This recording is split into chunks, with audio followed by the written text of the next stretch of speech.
রাত আনুমানিক ৩টা। গোয়েন্দা তথ্যের ভিত্তিতে দুলহাজারা ইউনিয়নের পূর্ব মাইজপাড়া গ্রামে ডাকাতির খবর পায় বাংলাদেশ সেনাবাহিনী। পরে ওই চক্রটিকে ধরতে দ্রুত চকরিয়া ক্যাম্প থেকে সেনাবাহিনীর একটি দল অভিযানে যায়। আনুমানিক ৪টার দিকে মাইজপাড়া গ্রামে অভিযান পরিচালনা করার সময় ৭ থেকে ৮ সদস্যের একটি ডাকাত দল সেনা টহল দলের উপস্থিতি টের পেয়ে তারা দ্রুত জায়গা ত্যাগ করেন। তবে পালিয়ে যাওয়ার সময় ডাকাত দলের সদস্যরা লেফটেন্যান্ট তানজিম সারোয়ার নির্জনের ঘাড়ে ছুরিকাঘাত করলে গুরুতর আহত হন তিনি এবং এতে তার প্রচুর রক্তক্ষরণ শুরু হয়। তাৎক্ষণিকভাবে নির্জনকে উদ্ধার করে মালুমঘাট মেমোরিয়াল হাসপাতালে নেওয়া হলে কর্তব্যরত চিকিৎসক তাকে মৃত ঘোষণা করেন। সেনা সদস্য লেফটেন্যান্ট নির্জনের বয়স মাত্র 23 বছর।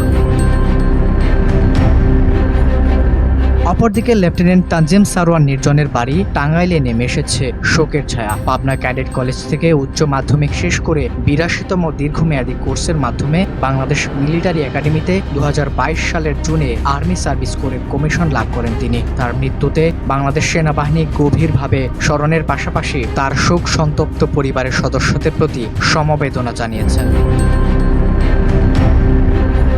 এদিকে ঘটনাস্থল থেকে ৩ জন ডাকাতকে আটক সহ একটি দেশীয় তৈরি বন্দুক, ৬ রাউন্ড গোলাবারুদ উদ্ধার করা হয়।